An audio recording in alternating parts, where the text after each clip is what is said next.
CBI track record আমরা জানি। আজও আমরা রবীন্দ্রনাথের নোবেল পাইনি, আজও তাপসে মালিককে তদন্তে শুরু হয়নি, আজও রিজবানুর রহমানের তদন্তে শুরু হয়নি, আজও নন্দীগ্রামের গণহত্যা তদন্তে শুরু হয়নি। বিগত 2 বছরে বাংলায় 29টা সিবিআই কেস হয়েছে, একটা কেসও দিনের আলো দেখেনি। সুতরাং এই সিবিআইয়ের কনভিকশন রেট নিয়ে আমরা খুব আতঙ্কিত।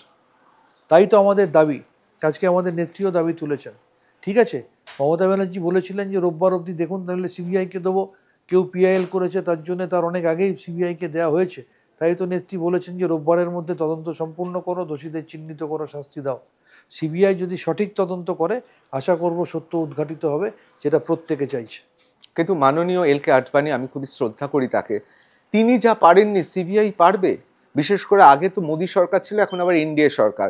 অন্ধ্রপ্রদেশ বা বিহার থেকে ফোন গেলেই তো উল্টো পাল্টা হয়ে যাবে। আপনার মনে হয় সিবিআই পারবে? দেখুন, আমি আবার আপনাকে বললাম, সিবিআইয়ের ট্র্যাক রেকর্ড নিয়ে আমরা খুব একটা কনফিডেন্ট তাই নয়।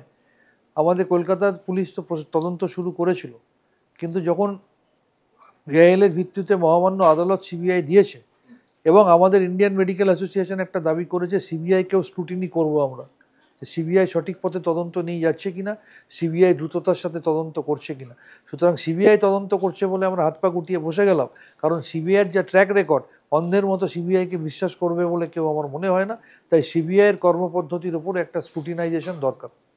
আমি একটা চিত্রনাট্য বলছি, আমি আপনার কাছে শুধু পেশ করছি, আপনি আপনার মতো উত্তর দেবেন।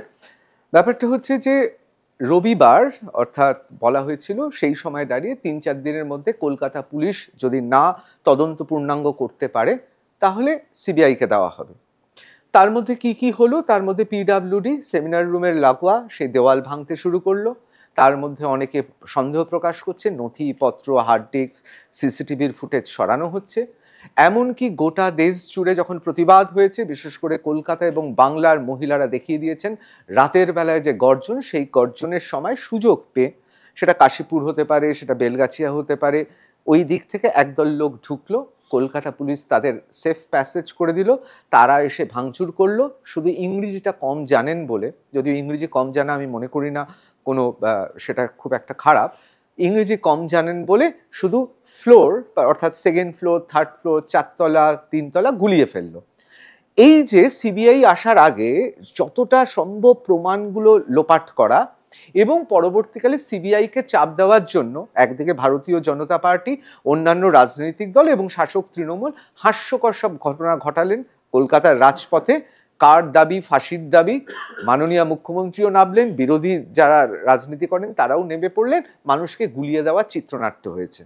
কোথাও মনে হয় এরপর সিবিআই পারবে? আসলে তো ওই শাসক দলের মিছিল সিবিআই আধিকারিকদের দেখানো যে লক্ষ লক্ষ বাংলার মা, বোন, দিদিমা, জেঠিমা, কাকিমা, তাদের কণ্ঠ থেকেও আমরা কম শক্তিশালী নয়। দেখুন, তিলোত্তমার চলে যাওয়াকে কেন্দ্র করে 14 তারিখে রাতে যে আনঅর্গানাইজড যে প্রোটেস্ট হয়েছে, সেটা কিন্তু মমতা ব্যানার্জি নিজেও আজকে সমর্থন জানিয়েছে এবং আমরাও বারবার এই আন্দোলনকে সমর্থন জানিয়ে এসেছি। কিন্তু তার পর 14 তারিখ রাতে যে হিংস্র ঘটনা ঘটেছে আরও একবার আরজিকরের বুকে, এটা নিন্দা করার কোনো ভাষা নেই। যেভাবে তারা আন্দোলনরত ছাত্রদের জায়গাটা ভেঙেছে এবং হঠাৎ করে তারা উপরে উঠে গেছে, হাসপাতালে জিনিসপত্র ভাঙচুর করেছে, যেটা আপনি বললেন, তারা সেমিনার হলের দিকে গিয়েছিল, ইত্যাদি ইত্যাদি, এবং তারপর পিডব্লিউডির যে পদক্ষেপ। আমি এই জায়গায় দাঁড়িয়ে আমার দলের সর্বভারতীয় সাধারণ সম্পাদক অভিষেক বন্দ্যোপাধ্যায়ের স্ট্যান্ডকে সমর্থন করে বলি, তিনি সেদিন মধ্যরাতে এক্সট্যান্ডেলে যেটা লিখেছেন সেটাই আমার স্ট্যান্ড। তিনি কমিশনার অফ পুলিশকে বলেছেন যে এই ধরনের জঘন্য কাজ যারা করেছে তাদের চিহ্নিত করুন, যারা আন্দোলন করছে তাদের দাবি যুক্তিযুক্ত, যারা এই কাজ করেছে তারা যে দলের সাথে যুক্ত থাকুক বা তাদের পিছনে যে মদতদাতা থাকুক, তাদেরকে চিহ্নিত করে শাস্তি দিন। এবং আমি এখনও মনে করি কলকাতা পুলিশ এতটা দক্ষ, এই নামগুলো যখন সোশ্যাল মিডিয়া, ইলেকট্রনিক মিডিয়ায় চলে এসেছে, আমি শুনেছি বা দেখছিলাম এর মধ্যে অনেককেই অ্যারেস্ট করেছে। আমি মনে করি বাকি যাদের অ্যারেস্ট করতে পারেনি তারা ইতিমধ্যে অ্যারেস্ট করে ফেলবে।